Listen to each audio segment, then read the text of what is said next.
And it's good to sometimes see that affirmation that you're on the right track, or to hear something completely different that you haven't thought of yet.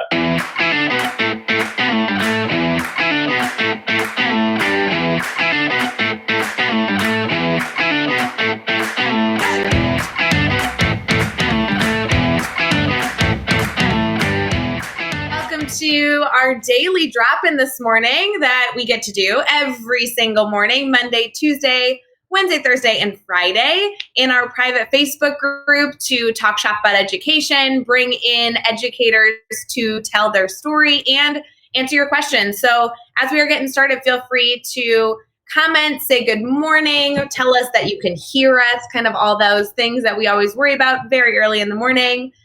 I have Brian Zwemke with me. Brian, how are you doing? Have you had your coffee yet? Is really the first question I want to know the answer to. I have had my coffee. Good morning, Ray. Thanks for having me.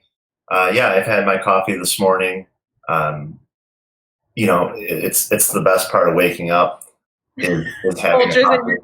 I just got a new coffee maker, and I'm excited about it. I'm grounding my own beans now. Am I grounding them or grinding them? All I care about is the fact that it sounds like you have to work really hard to get your coffee in the morning. I don't know if that's my style. Well, I was a K-Cup guy for a long time. See? Okay. And now I got like a 2-in-1 K-Cupper and maker, and then you could set a timer on it, and it's worked out real well.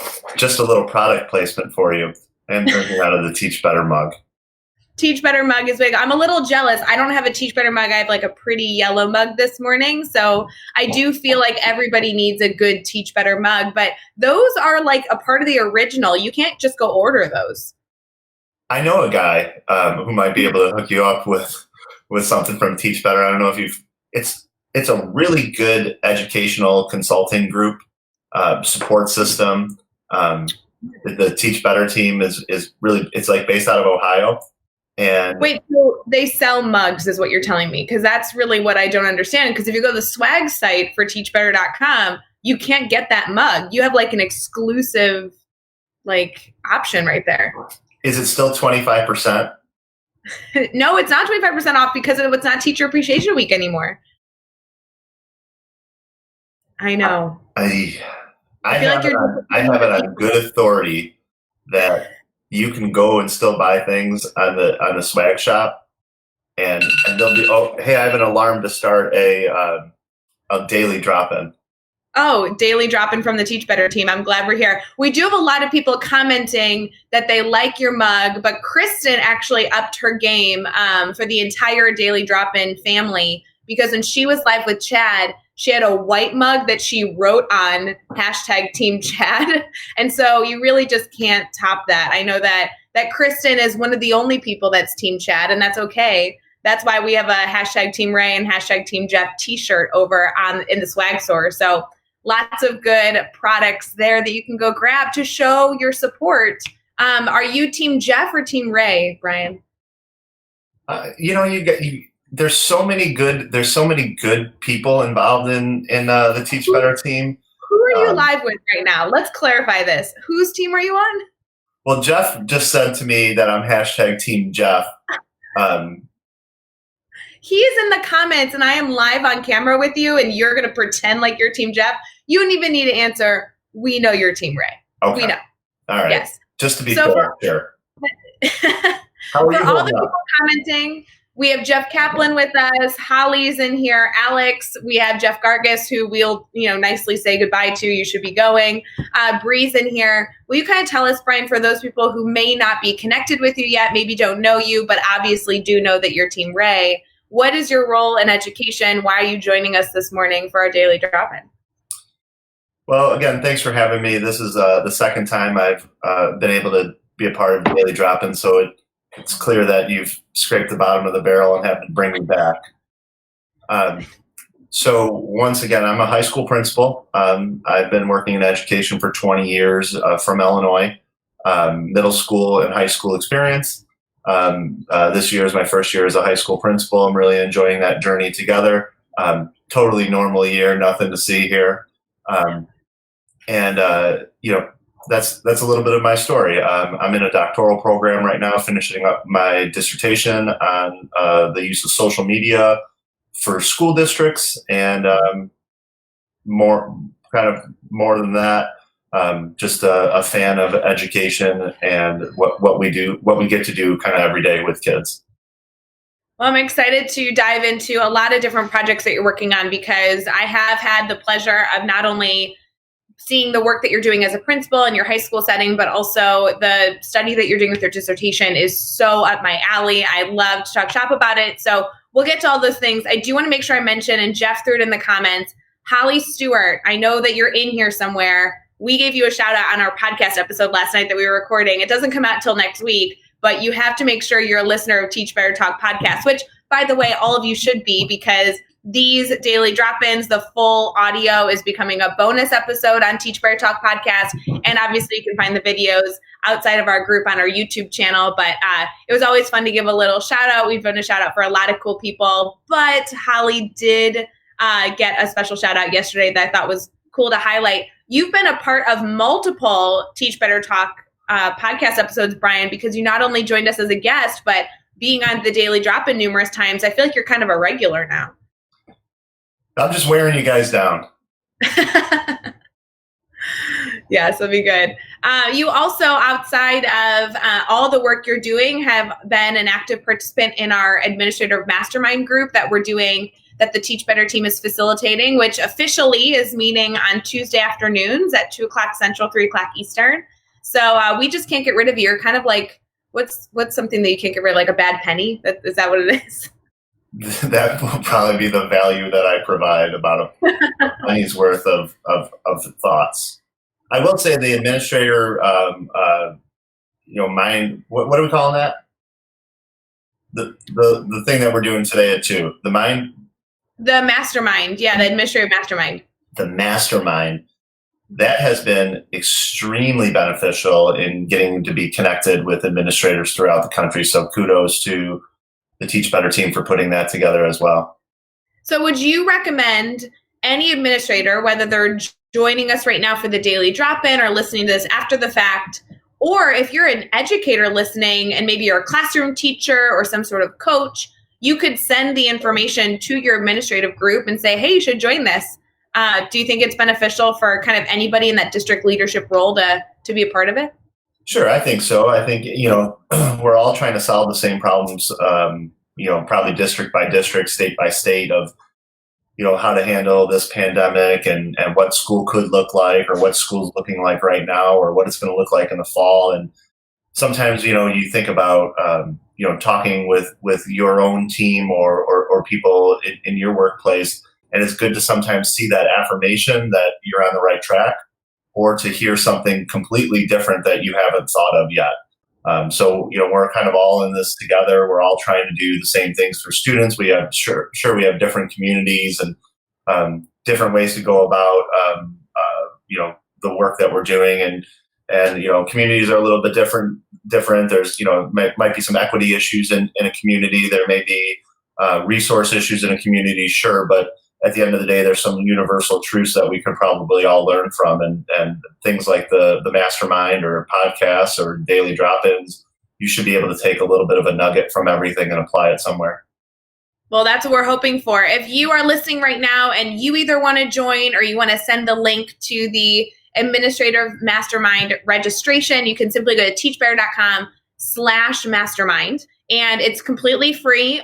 It's exclusive for administrators or district leaders. But I do love that Dave Schmittou says that it's been awesome so far. Such good questions and answers and just really great resources shared. Somebody is asking if it's a Twitter chat. It's not a Twitter chat. Really what you're able to do is you're registering for the event. You'll get a link for a Zoom meeting, a private Zoom meeting.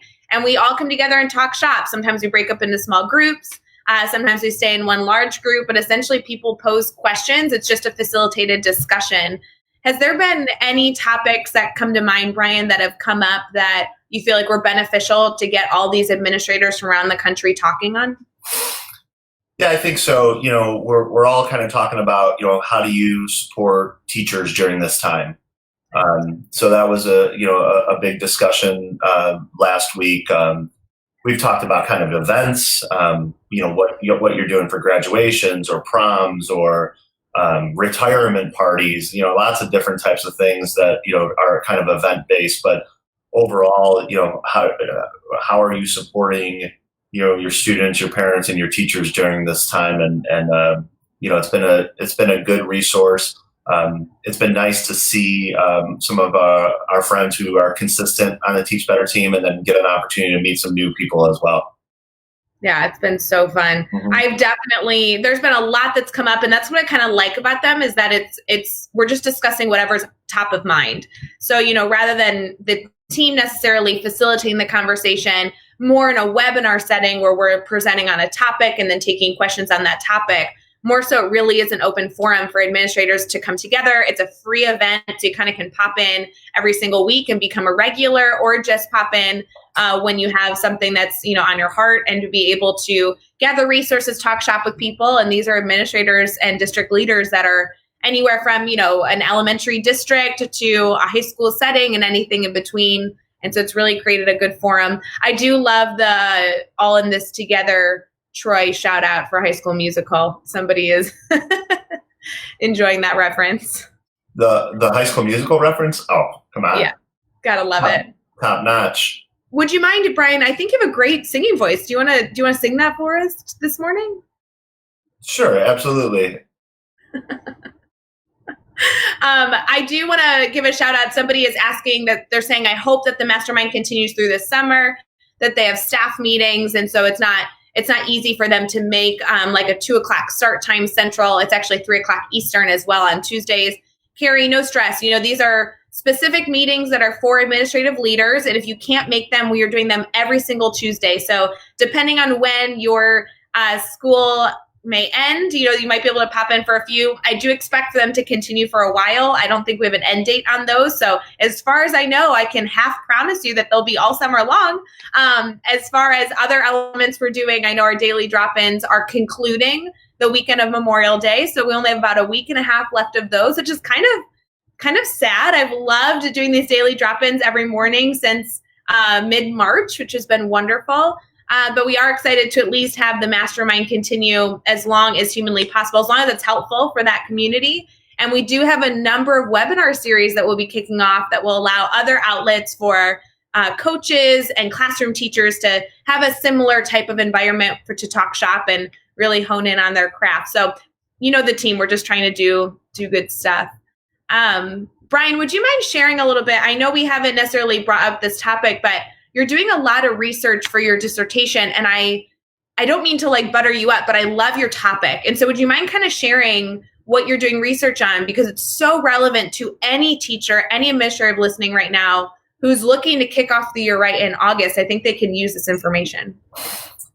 Sure. I'm in the last year of my program, and I have an opportunity, hopefully this summer, to defend my dissertation if the rest of the story goes well. But essentially what I'm studying is how schools and school districts use social media to build relationships with their community. So the theory is called social ties, which is quite involved. But essentially what I'm doing is following a number of school districts, high school districts, and looking at all of their posts and tweets for about a 90-day period.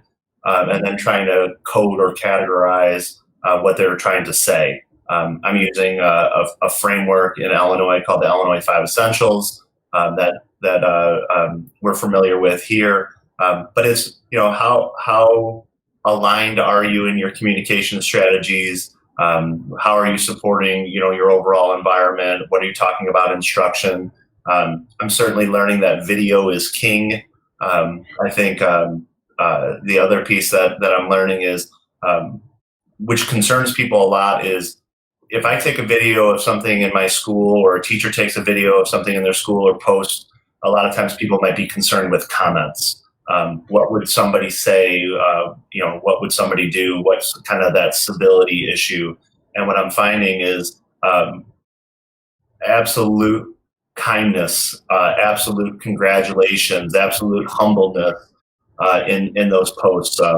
And so it's been really cool going through that. I would say 85% of the way through, and the findings on it really is the encouragement for educators who might be humble in nature to put out their content.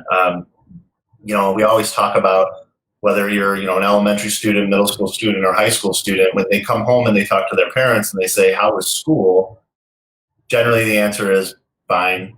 What'd you do? Nothing. Do you have any homework? I already did it. And, they can dismiss, and they don't mean to do it in a negative way, but they can dismiss, 8 to 3 in about 30 seconds. And the more opportunities we have to reach out to our public and share the great work that we're doing and establish that professional learning network is really just kind of a fascinating piece for me. So that's a little bit of the study. Well, and I really want to break that down if you don't mind, because I just know that there's a lot of really important takeaways that our network can really benefit from. Andrea commented saying it's such an effective topic.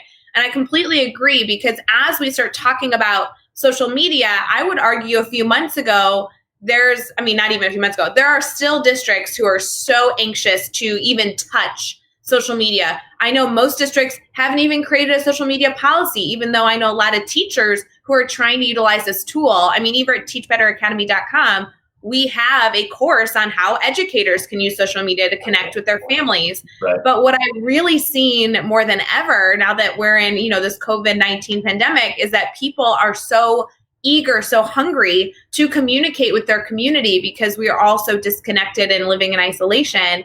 And so the study, while I'm confident was a great topic before, I think is so important now. And I think your tie-in to the 5 essentials allows us to not just talk about what's being shared, but how that is really directly correlating to then other elements of the school system. So tell me a little bit about commenting, because I think that that's probably the thing that I hear most often. And you guys can share in the comments now if that is the fear that you hear. But I would assume district leaders, they're always nervous that when they share something, it just gets bombarded with negativity. And so did you find that happens often, happens sometimes? What should people be worried about?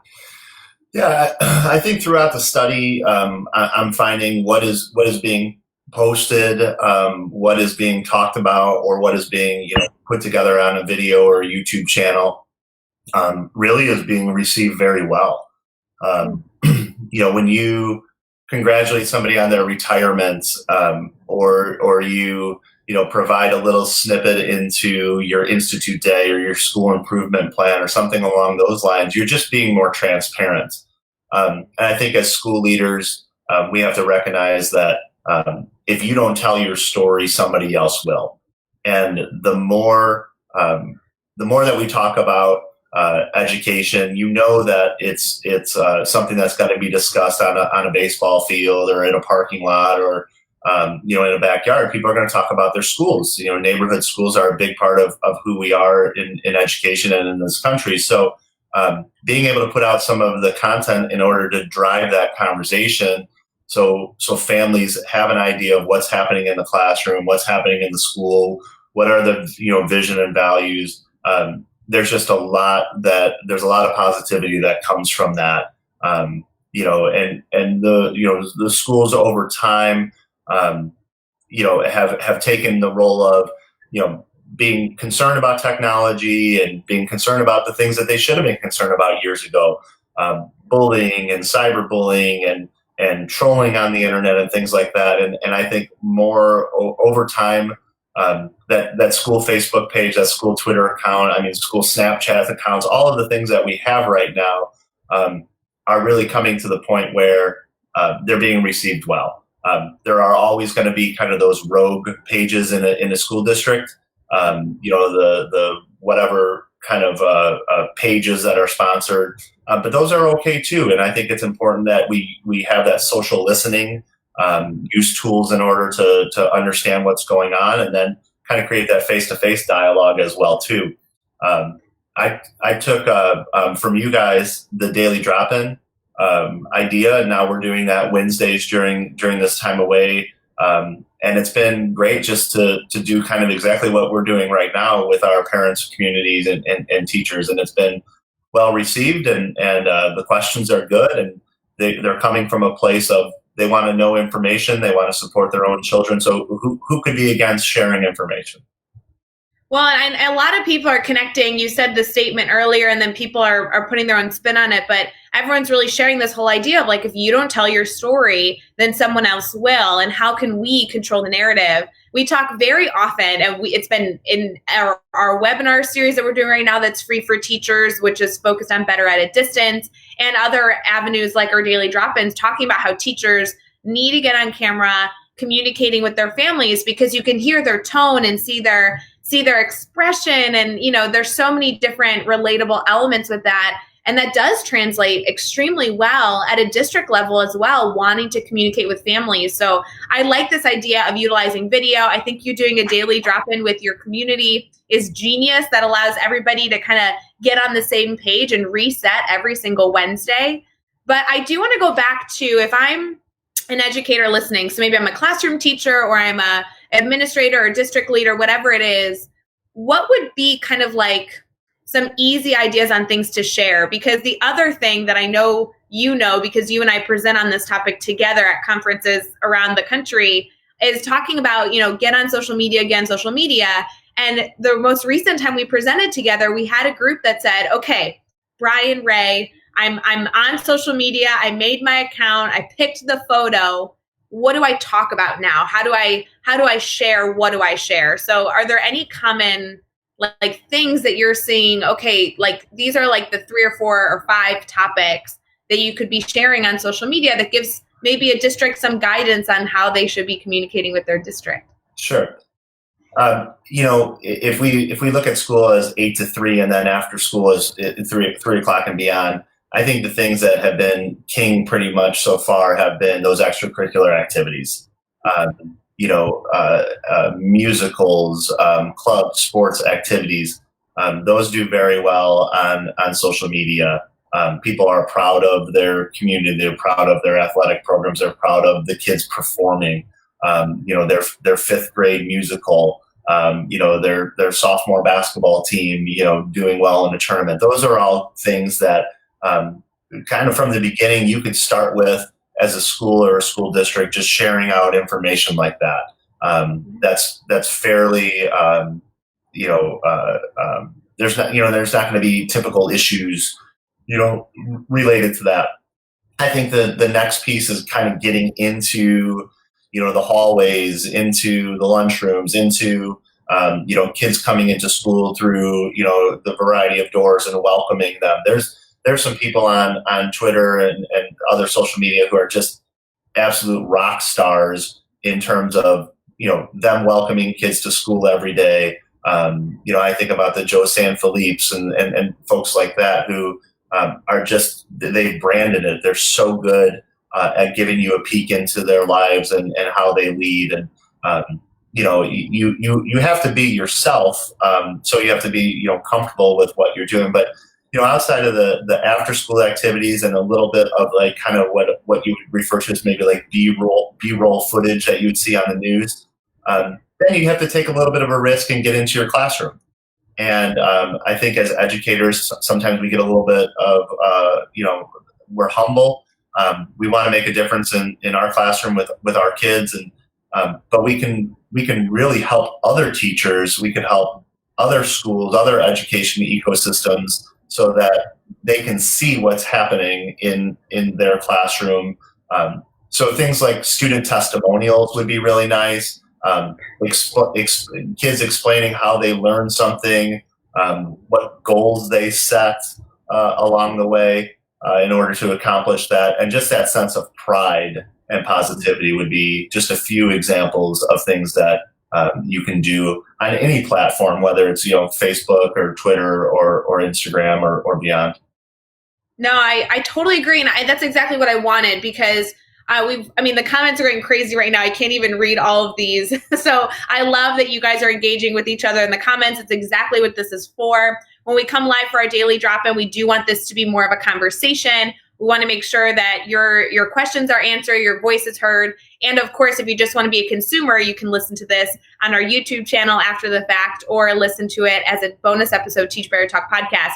But people are just eating up this idea. And I want to go back to your idea of what to be sharing, because you just listed off 5 or 6 different things that we can do, whether we're in the classroom physically or in a remote learning environment, just to celebrate. And I think the student, kind of like showcase is kind of something I really love. It's something that I'm seeing in my own school, just trying to highlight the amazing people that are a part of the family of your school building. We call ourselves in the building I'm in like Eagle Nation, showing the faces of what students are doing right now, how remote learning's going. And, it's always wonderful to see the faces of students being represented by the district. I really love that stuff. Is there anything that throughout your study you were surprised about, or that you feel like is really important for people to know? I mean, I know you're doing, a small study with three schools, but I can only imagine the information you're getting is surprising, because I think this was a topic that people were kind of uncomfortable with that you took on. Sure. I think Facebook is when you look at the research on user habits of Americans, you go to your Pew Research sites, things like that. Our parents are in the demographic. The parents that we serve are in the demographic that Facebook is really for them. I'm certainly noticing that Twitter is more for educators and Instagram is for kids. The schools that I think are doing well, can use software like a Buffer or something where you're scheduling your tweets or you're scheduling all your posts together. But there's really kind of 3 different voices because there's 3 different audiences. So, when you're putting your information out, it may need to change slightly, which ends up being maybe triple the work, but it also has triple the outcome. So when you're, the other piece that I'm really noticing is looking at the analytics of posts, and video by far it reaches the most amount of engagements. If you think about if a principal or superintendent or a classroom teacher needs to communicate something in a newsletter, maybe it's 2 to 3 paragraphs and it has a couple bullet points in it and some links to things like that. Knowing that if you record that message, even a screencastify, and then send that out, you're going to get higher levels of engagement because people need that human connection. They want to see your face or they want to hear your voice. And there's always time for that static newsletter. But even that newsletter has to be more engaging using tech tools. I'm sure you have a million of them, but you are competing against so many people's options for what to do with their time, and they have their smartphone in front of them all the time. And you want them to read something about remote learning, and they're getting notifications from 7 different platforms, and you're trying to keep their attention. So how long can you keep somebody's attention and share what it is that is important for you to share, and then archive it in a place that they can go get it back at another time? Yeah, I think it's so important. And I love that all those tips and tricks that you just provided. The comments are going crazy, kind of giving shout outs to schools that are either on Twitter or Facebook or Instagram. They're doing amazing things. So if you're listening to this right now as a bonus episode of Teach Better Talk podcast, or you're watching it on YouTube, you really need to go to our group at teachbettergroup.com, because it is just, there are constantly handles being shared right now of people that are, kind of celebrating the work that their own district is doing in this area, a lot of which has been sparked because of COVID-19. And Brian, I think you're just adding to the ideas that people are getting right now of what they can be sharing. And I think it's really important that you talk about scheduling posts, because like you said before, we absolutely want to be on social media, but we also need to find the balance of not truly living exclusively on social media. So if you know that you have a message that you want to share, you can do it in a way similar to a lesson plan where it is a little strategic. It doesn't mean that every so often you don't share something off the cuff, but you can really shape that story, which is what kind of sparked this conversation, 20 minutes ago of what do you really want the narrative to be of your school? And you can craft that and have that scheduled for your audience to see during hot times when people are on their phones and elements like that. I do want to give a little shout out. Sorry to derail us, but Andrea gave a shout out to my principal, Christopher McGraw, who's doing amazing things on social media, especially has upped his game since COVID-19. And I just want to celebrate all the principals, all the teachers, all the district leaders that are really upping their game in this area to create that culture, even though we're not physically in the building. It's challenging to do, but it's important. Absolutely. Yeah. So if we have all these different things being shared, people are referring to Twitter in the comments, Facebook in the comments, Instagram. Do you have one that you prefer over others? You kind of alluded to like there being 3 different audiences. Will you tell us a little bit more about what those 3 audiences are? Sure. I think, at the high school level, there's so many opportunities with club sports activities, honor societies, junior class, senior class, things like that. Those programs or platforms that are run by kids, are definitely more suited more towards like an Instagram type of approach. There's more interaction. The demographics that's where the kids are at. So you have to post where the kids are at. Kind of creating that hashtag for the school or for that club or activity or sport is important. Kids understand how to tag and tweet at somebody or post at somebody. I'm finding Twitter, it kind of grows that professional learning network amongst educators. That's where like Mastery Chat, for example, that you guys run Thursday nights. The Twitter chats. That happen all the time. I mean, it'd be amazing if there was some sort of a Google Doc that said, here's the Twitter chat that's going on. This is the day that it's happening, almost like a roadmap to Twitter chat, so that you stand a fighting chance to be able to jump into one. I mean, you can't go into all of them, and it's important that you probably stay consistent with your own PLN. But the one piece too is even when we're in-person education, there's opportunities during the day, where people are doing drop off or pickup. If you think about our littles at the elementary level, if school ends at 3:00, parents are sitting there at 2:00, 2:15 every single day, waiting on side streets or in the parking lot. That's a great opportunity as they're sitting there thumbing on their phone. They got their car in park or it's off, and they're being safe and that's a great opportunity to post some new content because they're just sitting there waiting for something to do until their kids get there. So if you can send something right there in the carpool lane, there's an opportunity right there. Well, and I really, really like that recommendation because it really takes knowing your community to kind of know what and when to share. And I think that is absolutely exactly what we're looking for in terms of tips. I do have one challenging comment I want to throw at you only because you and I have discussed about this at length. And so I'm going to kind of put you on the spot.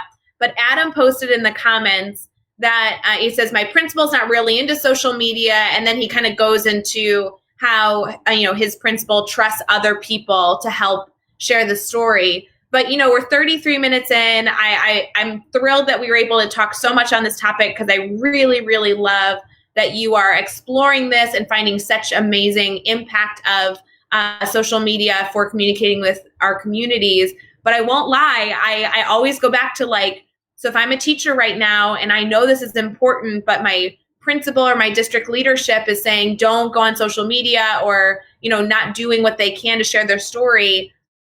Any advice on how to help kind of maybe change that fear into, trust in trying something new?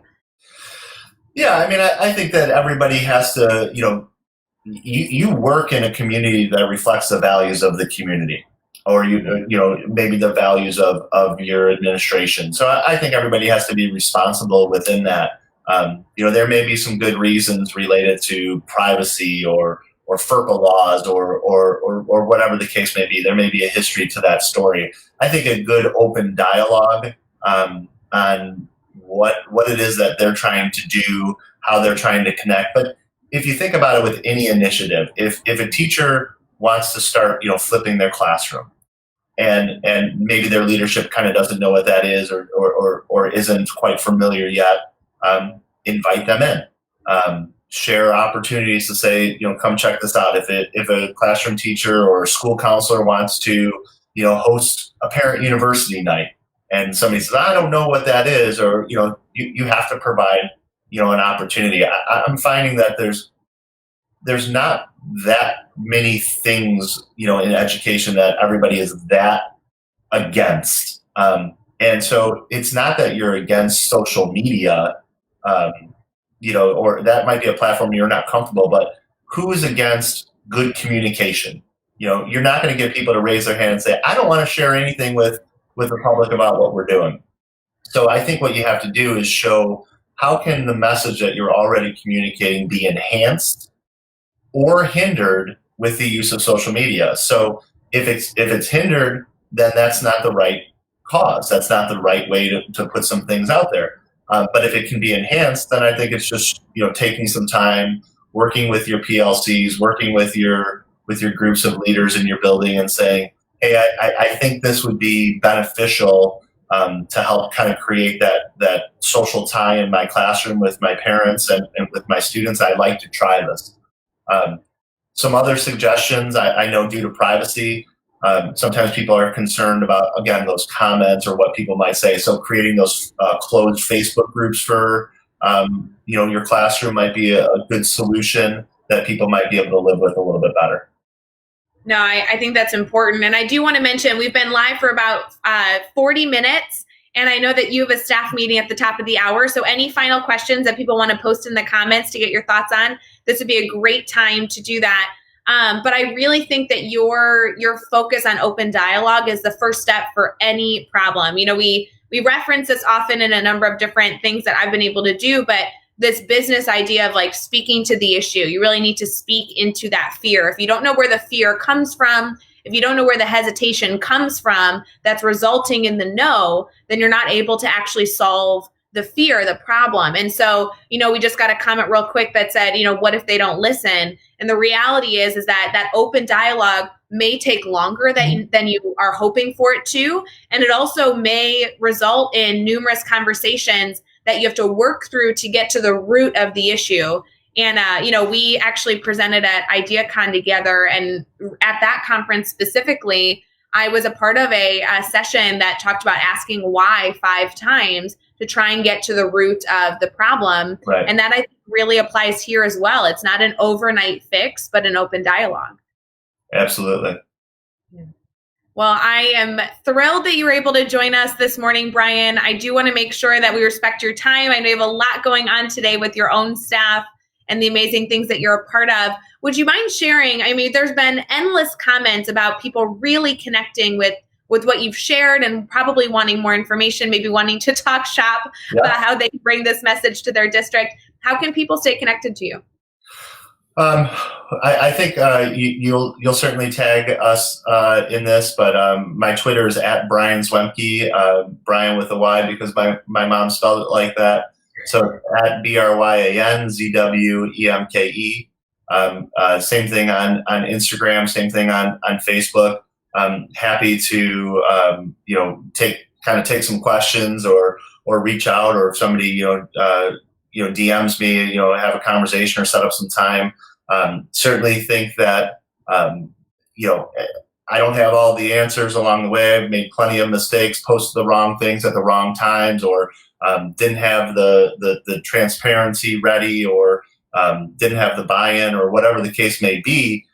So you have to understand that there's always a level of risk anytime you share anything with anybody.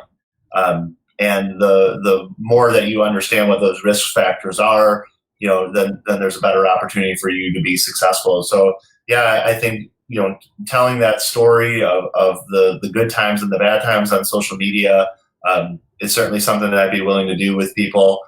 Certainly be willing to help folks as they get started in their classroom. Just doing a little bit at a time, and happy to do that. It's so wonderful. And a lot of people in the comments already saying how wonderful this conversation has been. They've grown so much, and thanking you for your time as well. So we really appreciate you being here. I do want to give another shout out to our mastermind that Brian is also a part of quite frequently. You can register free for that for any district leader at teachbetter.com/mastermind. And then just to give a little plug for Jeff Gargis, the Teach Better team released Coming Back Better packages that allows school districts to really have an idea of what message and tone they want to set in August. The Come Back Better packages can be accessible at teachbetter.com. But Jeff Gargis is being featured in one of the example packages we put together, all dedicated to rebranding your school after COVID-19 and really sending the right message. So it goes along perfectly with what we were able to share today. And hopefully all of you listening have an outlet, whether it be to connect with Brian or the thousands of other educators who are really trying to share the right message and connect with their community. We really appreciate the work that you do. So for everybody else, we will see you tomorrow morning for our daily drop-in. But thank you again, Brian, for taking the time. Thanks for having me. Everybody stay safe and stay in touch. Bye, guys. Bye.